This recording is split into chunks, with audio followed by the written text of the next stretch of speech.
Konami has finally broken the silence in a way that feels almost aggressive, effectively mapping out the next 3 years of survival horror domination. We aren't just looking at a single game anymore, we are looking at a calculated assault on the genre that Resident Evil has monopolized for the last decade. The latest updates and leaks have solidified a roadmap that seemed impossible just 2 years ago, a strategy to release major Silent Hill content on an almost annual basis. The headline here is the sheer density of this potential schedule. Following the massive commercial success of the Silent Hill 2 remake in 2024, the timeline is finally taking shape. While official dates for the games are still guarded, the Screen Rant report confirms that the film adaptation, Return to Silent Hill, is targeting the first half of 2026. This gives us a massive clue. Konami likely wants a major game release to flank that movie. We are looking at a window where Silent Hill F and Silent Hill Townfall could drop within months of the film to maximize the hype. This isn't just throwing games at a wall, it's a coordinated multimedia launch overseen by series producer Mutoi Okamoto. It is a jarring shift for a franchise that was arguably the most dormant property in gaming history. For over a decade, being a Silent Hill fan meant suffering through pachinko machine announcements and the collective trauma of the PT cancellation. To go from zero to annual releases is a whiplash moment that demands scrutiny. When you compare this to the launch of The Witcher 3 or Grand Theft Auto 5, those games had singular, massive marketing cycles that sucked all the oxygen out of the room for months. Konami is attempting something riskier here, more akin to the Ubisoft model with Assassin's Creed or Activision's Call of Duty, but applied to a genre that historically relies on isolation and slow burn pacing. Horror doesn't usually survive saturation. Scarcity breeds fear. And by turning Silent Hill into a yearly commodity, they are betting that distinct developer styles can keep the fatigue at bay. The linchpin of this entire strategy is the technology powering it, specifically the shift to Unreal Engine 5. We saw the first fruits of this with Bloober Team's work on the remake, but looking forward to Silent Hill F, the implications of this engine are massive. The core of Silent Hill has always been its atmosphere. The fog isn't just a weather effect, it is a narrative device that obscures the loading limitations of the original PlayStation hardware. In the modern era, Unreal Engine 5's Lumen and Nanite technologies completely invert this dynamic. Instead of fog hiding low-poly assets, the volumetric fog in these upcoming titles is a physical object in the game world. It interacts with light sources in real time. When you walk through the streets of 1960s Japan in Silent Hill F, the lighting won't be baked in, it will be calculated dynamically. This allows for psychological tricks that weren't possible before. Shadows can lengthen or shift based on off-screen light sources, creating paranoia that feels organic rather than scripted. However, this fidelity comes with a heavy technical debt. We saw significant traversal stutter in the PC port of the Silent Hill 2 remake, a common byproduct of how Unreal Engine 5 streams assets. As we move into the 2025 and 2026 releases, the technical conversation is going to shift toward optimization. Can Neobards, the team behind Silent Hill F, tame the engine better than Bloober did?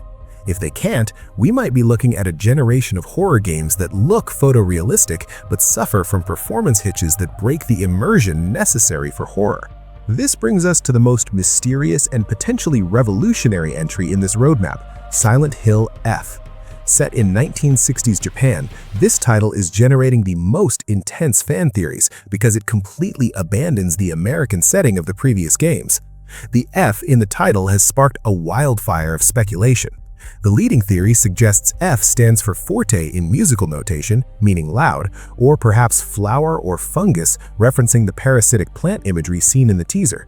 The community has latched on to the writer, Ryukishi07, who is legendary in the visual novel space for When They Cry. His writing style is infamous for deceptive, cute exteriors that rot away to reveal intense psychological themes and disturbing dark narratives. This has led to a prevailing theory that Silent Hill F explores the origin of the town's power before it ever settled in America. The theory posits that the curse is not a place, but a parasitic entity or a ritualistic infection that traveled.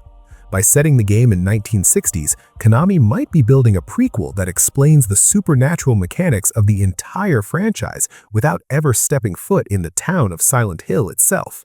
It's a bold narrative expansion, similar to how Resident Evil 7 moved to Louisiana to refresh the lore with the mold virus.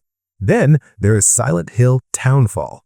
While the release window is still TBC, the proximity to the 2026 movie release is telling.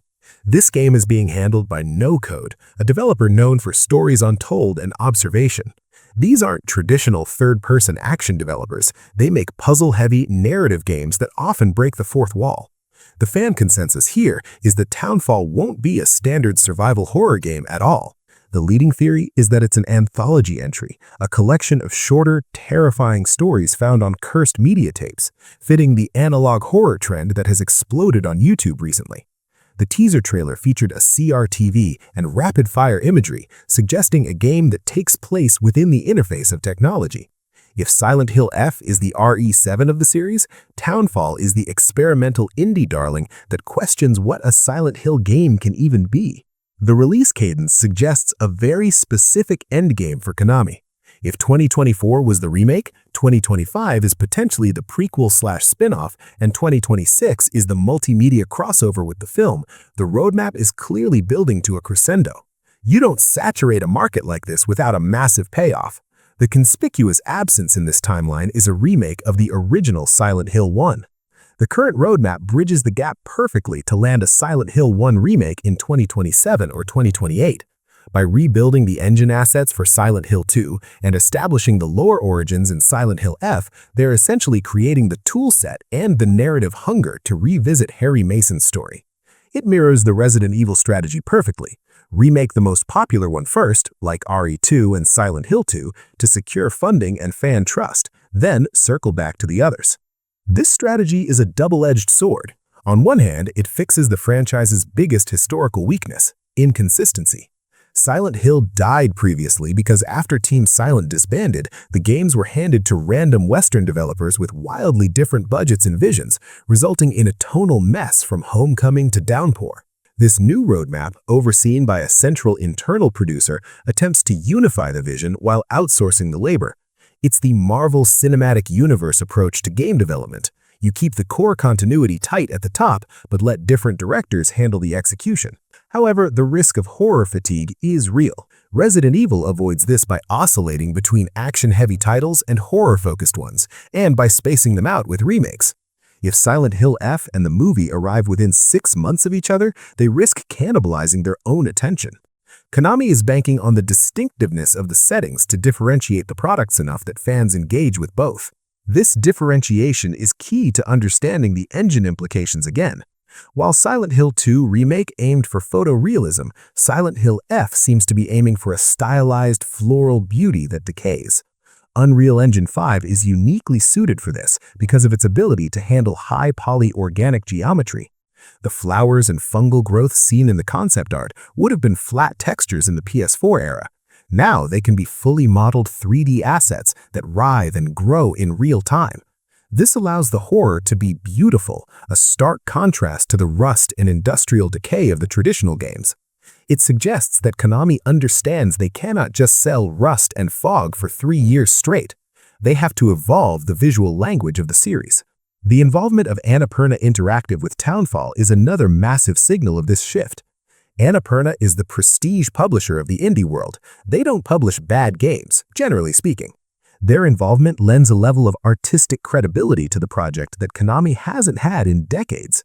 It signals that Townfall isn't just a side project, it's an attempt to win Game of the Year awards in the narrative categories, effectively targeting the Alan Wake 2 audience. So, where does this leave us as we look at the schedule?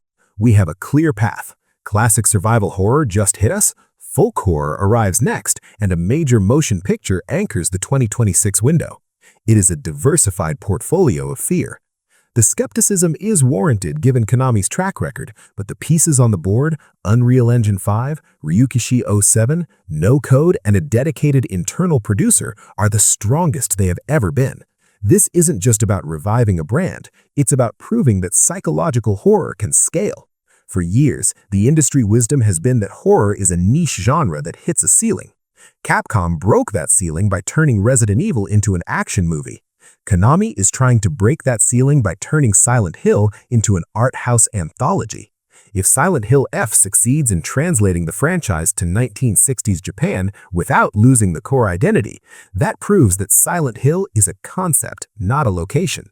And if that concept works, this roadmap isn't just a temporary cash grab, it's the new standard for the genre. The fog is finally clearing, and for the first time in 20 years, we can actually see the road ahead.